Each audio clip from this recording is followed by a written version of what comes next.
you still got to just put your foot to the pedal and just keep on going after him. And they didn't. But the Eagles won the game. That's the bottom line. And that's what people are going to look at. Can't sustain the winning with the level of play the way it has been for parts of 3 games. Our friend, the legendary Howard Eskin, WIP's legendary man, joins us right now. And I'll say this to you. I mean, without polluting anything here, Howard, your quick takeaways on what you saw yesterday.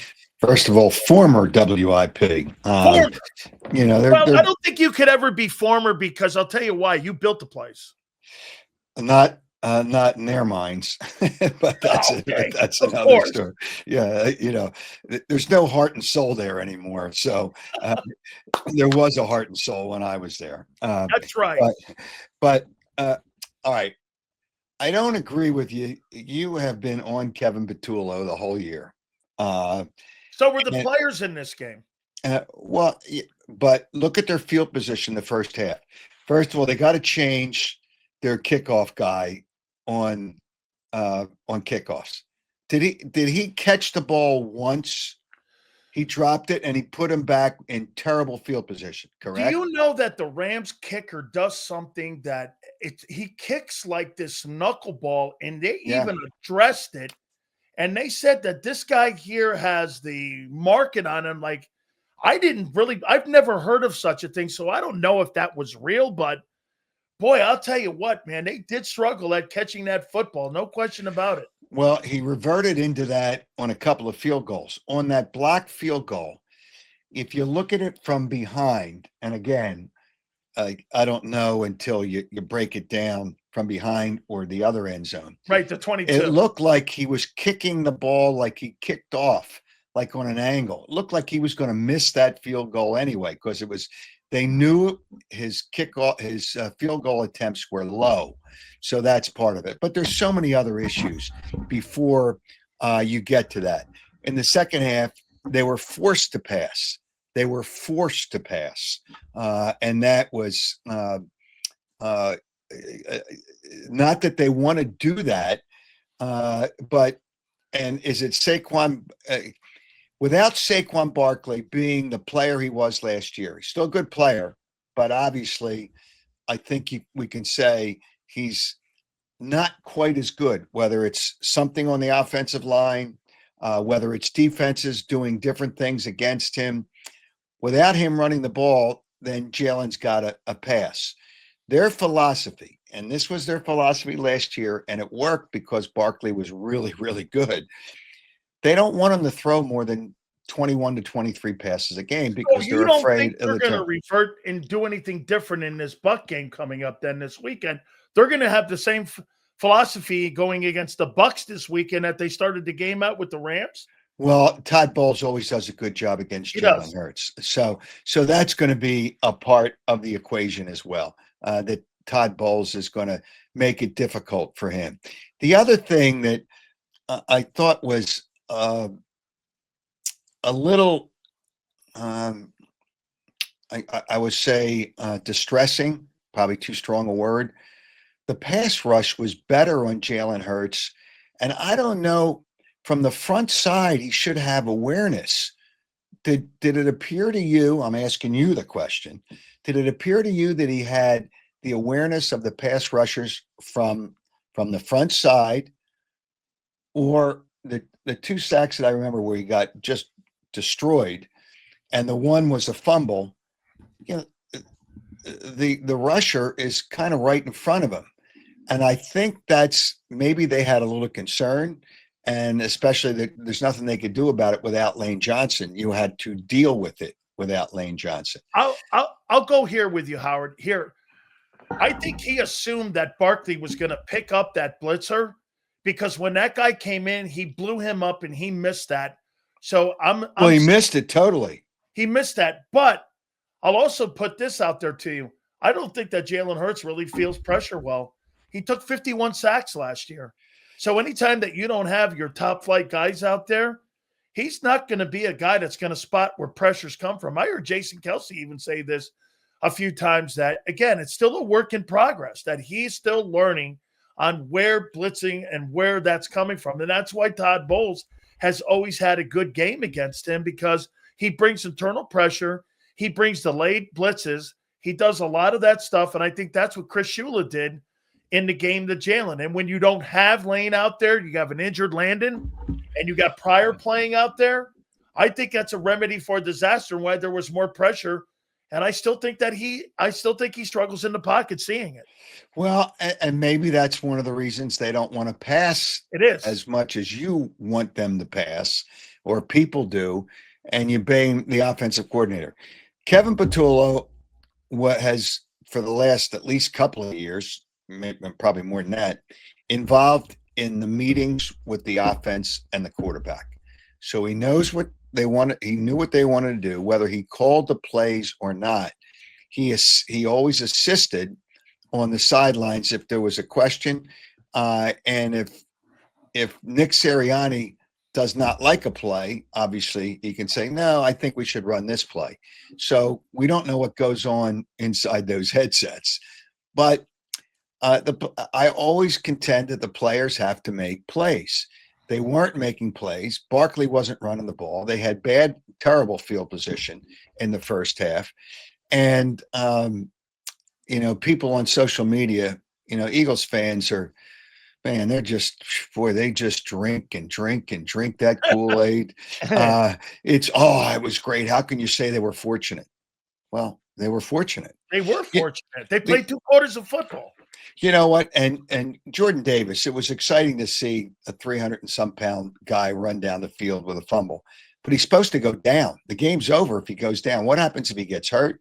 What happens if for some reason the ball slips out of his hand as he's running? You never know what could happen. Okay, so he didn't, and it was exciting. I was more impressed with him chasing him down on 4th down or 3rd down or whatever that play was that he chased Stafford, albeit he's 37. But yeah, Stafford didn't have enough. He didn't have enough speed to get to the edge. But yeah, he chased him down and he stopped him from the first down. But when you look at the game, the Eagles, you could say it was their defense, but the Rams have to convert some of those field goals into touchdowns. And here's another break. On the 2-yard touchdown run that was called back because of holding, probably 50% of the time that play's not called as holding. So that's a 4-point difference too. So they would have probably not been in the position. And the other thing that I think is alarming, I'll say alarming, they get a 1-point lead, and then the other team, the Rams, just march down the field in position for a field goal. And most of the time, the kicker is going to make that field goal at 42 yards. So you've got to stop them there and not let them move down the field. So there's things that are concerning. The head coach, I mean, the fans don't want to listen to, what he's really saying. We got to get better. Now, he always says we've got to get better. But in this game, they made too many mistakes. And I just don't know that I like I don't know that I like their secondary. I mean, I like Quinyon Mitchell. I like Cooper DeJean. But did they really make any plays? Reed has not played well so far in the 3 games. Who? Reed Blankenship has not played well. No, and he's not played. But the other players and the other corner and Dory Jackson. I don't know. It's just Baker Mayfield's not Stafford, but Baker Mayfield is a tough son of a gun, and I think he's still a good quarterback. 4,500 yards a year ago, 41 TDs. He's actually thrown for over 80 touchdowns in the last 2 years. I mean, he's thrown for more touchdowns. You want to hear this? This is a crazy stat. Heading into this year, Baker Mayfield has thrown more touchdown passes than Joe Burrow, Josh Allen, and Lamar Jackson in 2 years. Wow. I mean, it's incredible on what that guy's been able to do, and he's had 2 different coordinators. I'm not telling you, because I'm not there yet either with him, but boy, I've never seen a reclamation project where I thought that guy was a bum. I mean, he was fired in Carolina by Steve Wilkes, the interim coach. And I can't believe that this guy, they're banged up on the O-line. Now they're getting Tristan Wirfs back and Godwin's coming back. It looks like Mike Evans has a hamstring. He's got a chronic hamstring injury. So I don't Probably know. play a half. We'll play a half. Yeah, Probably and play then- something like that. But boy, I'll tell you, man. I mean, and then Lane Johnson being banged up. So you have Lane banged up. You have Landon banged up heading into this. And I don't really think Cam's playing all that well off that back injury. You've got to recognize, and the fans have to do it. You don't have to do it. The fans do. Got to recognize it's tough after you win a Super Bowl. Everybody's coming after you. If that game was in LA, I don't know that the Eagles would have won that game because it's a different dynamic. There's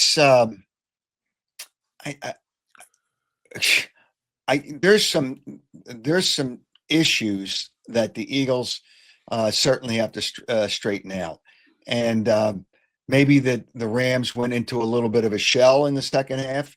That's not. I don't know that. Too conservative.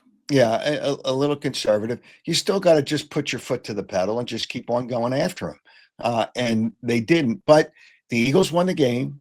That's the bottom line, and that's what people are going to look at. But you can't sustain the level of play that you need to you can't sustain the winning with the level of play the way it has been for parts of 3 games. Absolutely. And I'll say this too. They have not played a complete game. You know what's funny with Eagle fans and Philly fans? I noticed this. When you What's say funny or alarming? both. How about this? I came out today and I said this. I think the Eagles have played CC minus football in 3 games. And they go like this. Oh my God, you're a hater. And I'm like, no. I think they've got that's a comment that means look how much more improvement you have to make.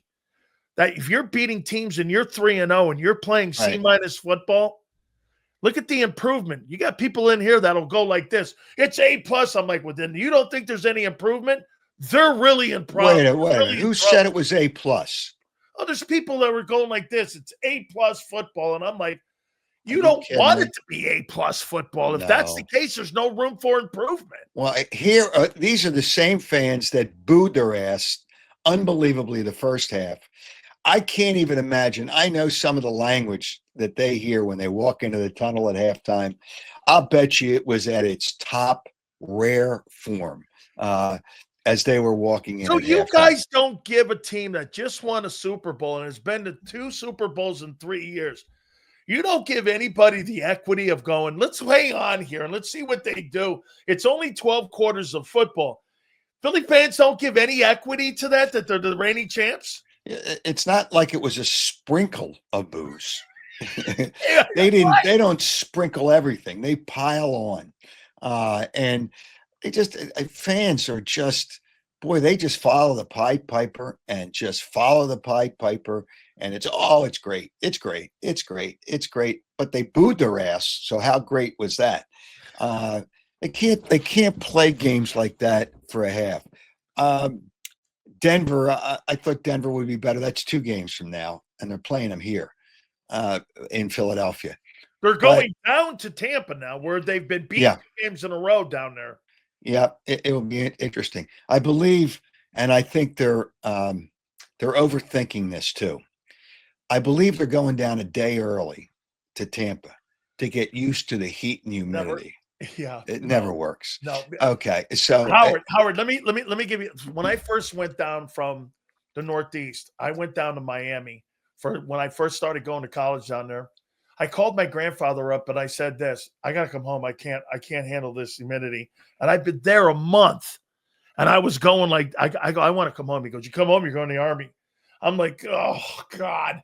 So I had this. I was like, all right. So Jimmy heard it, but Howard, you never get used to that humidity. It takes years to get used to that humidity, playing in that humidity. A day before is useless. All right. Now here, sports science, and that's all it is. It contradicts themselves. There is a belief in sports science that jet lag is 2 days after the flight. So that's why the Rams came here on Saturday. Teams used to come a day early when they went west to east because it's an earlier starting time. It's a different body clock. And, it was a 1:00 game. But I don't think that really affected them. and you can overvalue some things and ignore other things. I don't think that's going to make a difference. It's And if not. the players are there in Tampa on Saturday, okay, they'll go through a walkthrough. I guess they're not going to go through it out. I don't know where they're going to go through it, inside or outside, but there's probably, a covered USF. area.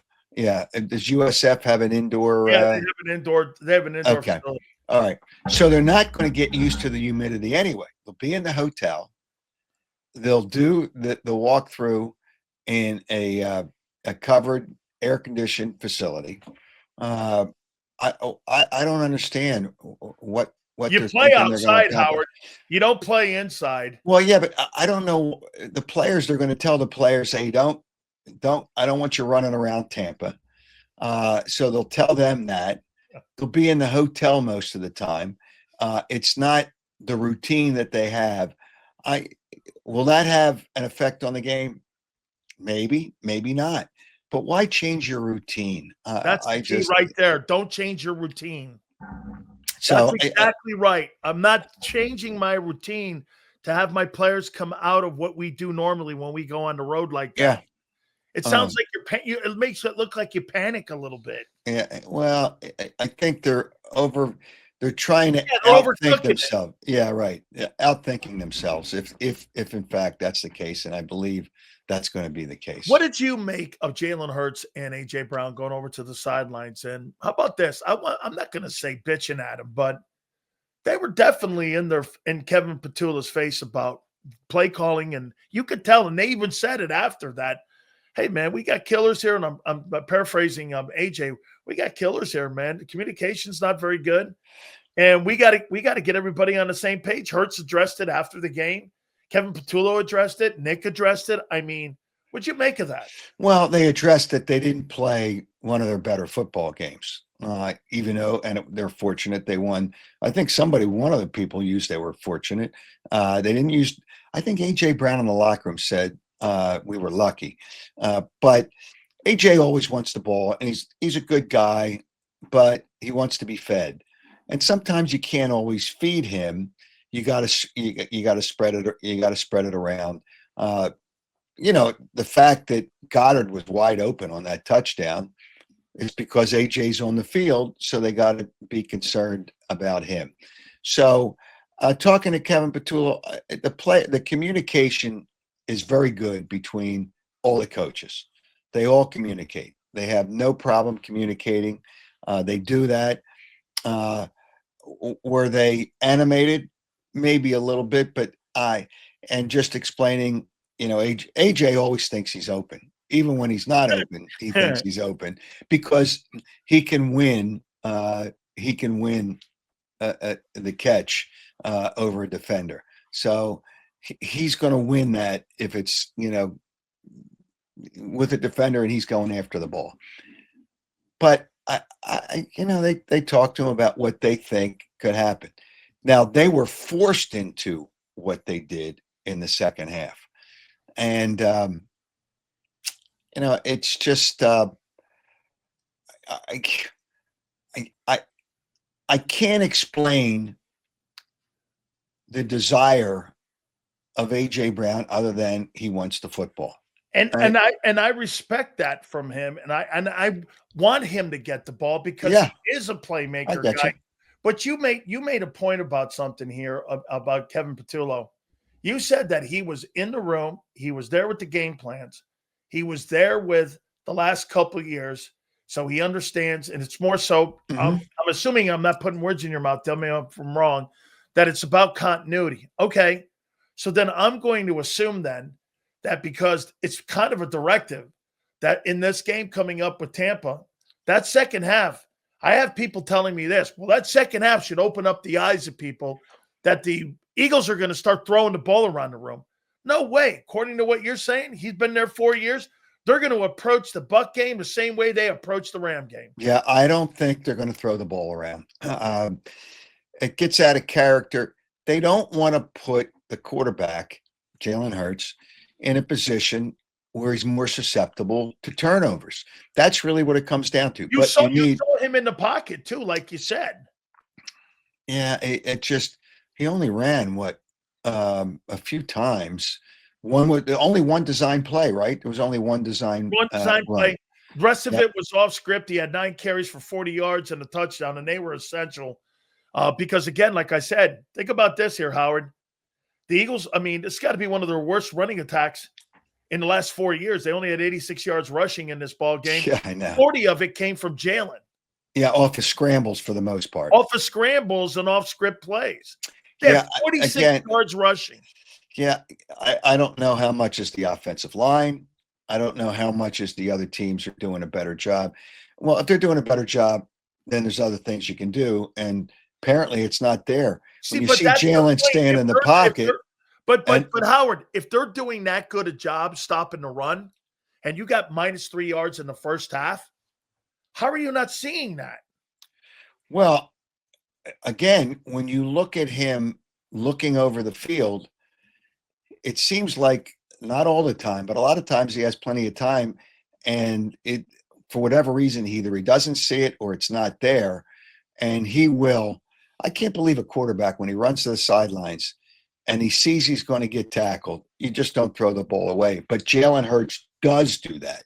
I noticed Jordan Love, stupidity. I mean, they tackled him for a loss, and he could have just thrown the ball. You can just, as long as you get past the line of scrimmage, just throw the ball. You can throw it into the 10th row if you want to. But Jalen Hurts does do that. So if he gets out of the pocket and he knows there's nothing there, he's going to get rid of the football and not take a loss for the most time. I'm concerned that these issues, the issues of not being effective offensively. What did they score? Who did they play the first game? I forget who they played. Cowboys. The Cowboys. And the Cowboys stink, and they only scored 24 points. Cowboys just got dusted by Chicago. Yeah, I know. They only scored 24 points, only 3 in the second half. Yeah. The Cowboys not a good football team. No. And so how do they people will say, well, the first 4 games are really just preseason because they don't play anybody. That may be the case, but other teams are doing a good job with their game, and they haven't played players much. Kansas City played their starters every game. They are, I'll say this, I think Kansas City's a average to mediocre football team. They are, with an exceptional quarterback. Yes. Who's not getting it done because the rest of the team's really not that good. They don't have enough skilled players around him right now. That they've gone too far over the edge the other way. You brought something up here. I got to tell you, man, best defensive tackle on the football field right now is Jordan Davis right now. Yeah. I mean, he's playing really good ball. Actually, if you look at it, I thought Carter played okay. He wasn't great. He did have that blocked field goal too. But outside of that, they had 160 yards rushing. I know a lot of it was that stretch play, but still the Rams were able to move the ball. They got it up the field a little bit. But I thought Jordan Davis the last 3 weeks, he's been their best D tackle. That's got to be a plus for the Eagles, seeing that him playing the way they thought he could. Well, let's Jalen Carter for dealing with him first. Vic Fangio said last week that he's overweight. Yeah. So he's got to lose some weight. Jordan Davis did. It's interesting. And Jordan Davis, he was responsible. He lost weight. He worked out. It's a contract here. Isn't that amazing? Yeah. And a contract. Why couldn't you do that before? You could say he matured, but he's done a really, really nice job. That's always been my criticism of him. I'm like this. It only took you 4 years to realize that being fat is hurting you and not you being able to be in the best shape. Because I'll tell you what, the way he runs, for as big as he runs, it's very few people I've ever seen run like that. He's never really lived up to his athleticism. And we're starting to see a little bit of the production. Yes. Okay, get this, Howard. This guy in 4 years at Georgia had 9 sacks. That's not productive. No. Okay, and 33 tackles he had something like in a year, and that's not productive. We're finally seeing him a little bit now, living up to some of that ability that he does have. It's never matched. We're seeing a little bit of that now. We're seeing a lot more than a little bit. He's really doing a nice job playing for a contract. If he keeps on playing this way, I guess there's a way to kind of manipulate the cap if you sign him by what's it, the 8th game or the 9th game or somewhere Yeah, in there, yeah. and you could put it on this year. Whatever you have left, you could put on this year, and then spread it down the road. So if he Plus, keeps plus playing two, like this, plus two, put 2 void years on the back end. You can load it down and then restructure in 3 years. yeah, nobody worries about the money at the end. No, because it's phony money. Yeah, well, you got to pay it somewhere, but it is phony money as far as the cap's concerned. But you Yeah, got to pay because it by the somewhere. time you get to that void years, you're restructuring if you like the guy. Yeah, so if you do it midway through the season, you just hope he continues to play the way he had been playing. If you're doing it that way, I don't think you want to wait till the end, because at that point it might cost you a lot more, because there's going to be other teams. I don't think the agents don't talk to other teams when they're not Oh, allowed to. absolutely. There. Yeah. Hey, AJ Brown, is he the best wide receiver in Eagle history?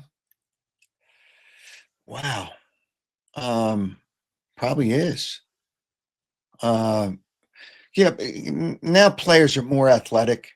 I think of Mike Quick, but Mike Quick wasn't as fast. He was athletic before he got hurt. You think he's better than T.O.? Oh, I didn't think of T.O. Wasn't here long enough to have a see. He The reason I asked it that way was because I didn't ask who had the best Eagle career. I said, who was the best Eagle receiver? That's why I wanted to put T.O. in it. You think he's better than T.O.? If he's not, he's 1A. Okay. But he's 1A. He's got a little more speed than T.O., although he's not what I would call A.J. Brown fast. Right. But he might have better hands than T.O. He might have a little better. A lot of footballs. Yeah, those contested throws, he gets them. I don't know that T.O. got all of them. T.O. was probably what, a couple inches taller than. Yeah, a little bit, like 6'3", something like that, 6'3" and a half. But A.J. Brown is stronger, so they're right there together. And T.O. was basically, you just say 1 year, so it's hard to see what he would have done beyond that. But he's probably just a little bit better than T.O., but not much. You could put either one of them 1 or 1A. How do you think Jalen Hurts is playing in the first 3 games? Well, if you exclude the first half yesterday, I guess he's playing. What if you give him a grade, a C+ or a B-? Okay. Would you be better than that? No, I'd probably be in there. I mean, I don't think he played very well in the Kansas City game. I thought he did enough, and I thought he moved around like 22 Hurts in the Dallas game. Yep. I thought if he doesn't play like that, the way he played in the second half, there's not a chance in hell they win the ball game. But they're not asking him to do a lot either. So no, they're not. And that's part of it too. That's right. Again, the straitjacket stuff, where they're kind of keeping him in a box. I mean, it's limiting him. You know what I think too, Howard? I think the way they limit him, I think that also limits his development. If you're limiting a quarterback, right, and to try to develop him, and you're limiting him. Yeah, but he's gotten better. He has gotten better. No. It's a winning formula. Yeah.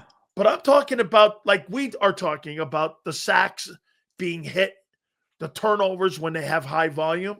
Yeah. I'm not saying that their formula is not working. They're 19-1. I know the results.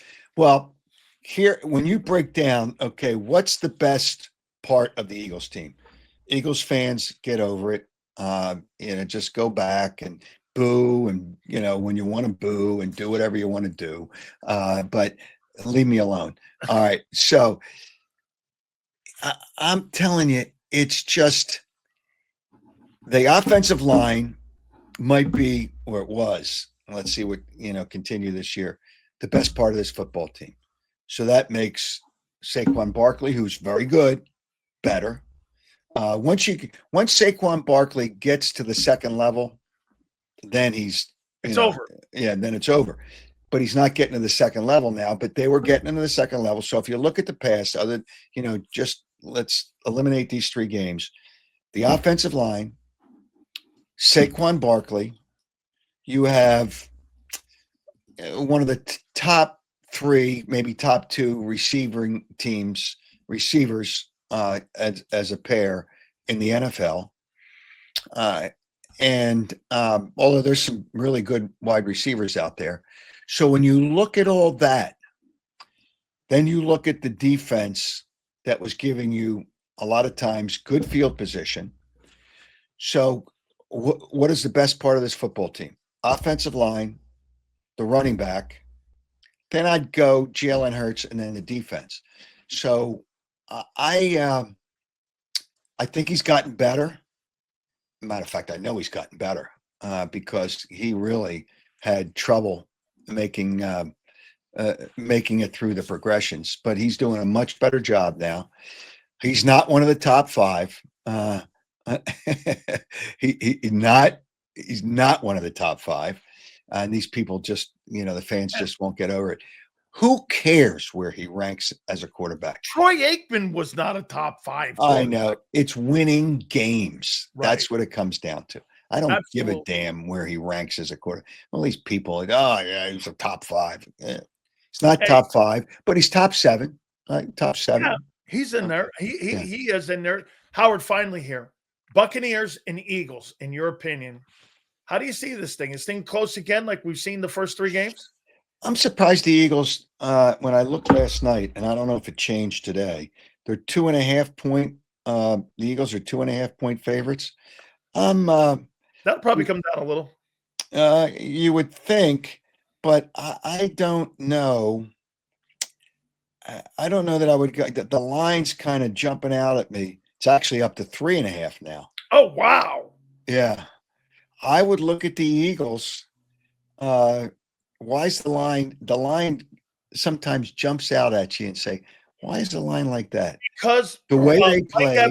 Mike Evans is banged up and they don't know right now, but I'm going to tell you, they haven't been released. It hasn't been released yet, but Tristan Wirfs and Chris Godwin are going to play this weekend. They're going to play.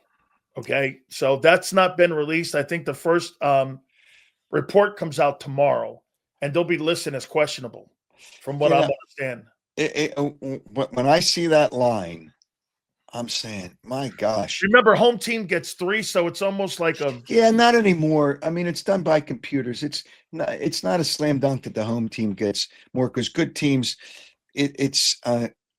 Actually, I'll talk to an odds maker. They don't get the 3 anymore, but still, it's still a big number to lay on the road. And look at the games that they've won. They beat the Jets, they beat the Falcons, and they beat the Texans. I mean, we're not talking about superstar football teams here. You know what I mean? I mean, we're talking. I mean, they limped. They barely. I mean, they had like a 23-6 lead going into the fourth quarter, and they ended up laying an egg in that thing. So, I mean, the Chiefs will be underdogs at home for 2 of the first 4 games of the season. Now, I've never heard of such a thing. Actually, the first 2 games they played. Yeah. They played only 1 game at home. They were an underdog against the Eagles, and now they're an underdog against the Ravens next week. Wow. Well, I think that sounds right there. Howard, who do you got coming up on the show?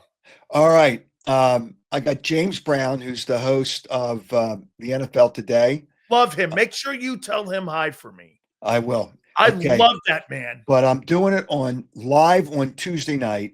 I'll replay it on Wednesday because I wanted to fit it into his schedule. Yep. I didn't realize that he has worked in every sport, every professional sport, football, baseball, hockey, and basketball. Yep. It's amazing how Sweetest guy on the planet too. Sweet he's a great guy. So we're going to do that Tuesday night at 7:30 live, and of course you'll be able to see it on Wednesday and anytime after that. But it'll be fascinating. There's a lot of things I want to ask him, and he told me he's going to be really honest about it too. Well, he is one of the best men that I've ever worked with. When I was out in Los Angeles, I worked with him at Fox Sports, and he was always gracious. He was always The best. Yeah, absolutely. And Sean I've probably McManus, known him. I've probably known him for about 15 years, Dan. I'll tell you Yeah. this, get this. I grew up with Sean McManus, and Sean McManus was the chairman of CBS Sports. Yeah. And obviously his father's Jim McKay. And so when I was younger, he went to Fairfield Prep and I went to Stanford Catholic. And he and I grew up with one another. This is the craziest thing you've ever seen in your life or heard, Howard. This is how I got involved in broadcasting. So Jim McKay would come back from, I don't know, like Lillehammer or something. And there he is up in the stands with my uncle, Andy Robustelli. And they're sitting up there. And I'm looking up. There's Jim McKay at my football game. And then we would go fishing. I became fishing. And then get this. I said I wanted to get into broadcasting as I got out of professional sports. I went to school for broadcasting at Miami. So he goes, go see my friend Rune Arledge. Wait a minute. You're a football player. You actually went to school? Well, I figured that broadcasting could give me a couple, broadcasting or broadcasting or basket weaving. I put those two in the same room. So I said, one sounds better than the other one. So I took, instead of the basket weaving, I took the broadcasting. They got a fat mouth anyway. So Rune Arledge sent me over to Jack O'Hare. So I started meeting all these guys, and Gifford played with Robustelli and them. So those guys were so instrumental in me becoming a part of. I was going to become part of ABC Sports, and then I met all them guys, and that's how I met James Brown years and years ago, because he was getting started, and he called one of my games, Buccaneers and Packers, up in Green Bay. Just such a great guy. Terrific guy. Terrific guy. I can't wait to watch that. Howard, should be interesting game this week. The 3-0 Bucks will take on the 3-0 Eagles in Tampa. We got to do this again, man. If we can next week, I'd love to have you on. Yeah, no problem. Always a pleasure. Always try to put it into my schedule. Thank you so much, Howard. I appreciate you so much, man. Thank you again. And get off Kevin Patullo. No way, man. I mean, the only reason I might get off his ass is because he's Italian. Other than that, it's favorite. So it has mob ties here. It's got mob ties. Oh yes, I'm very biased when it comes to Italians, especially paisans who have an O in their name. So Marino, De Niro, Sileo. I'm good. I'm ready to rock. I got you. No problem. Howard, thank you, my friend. See ya.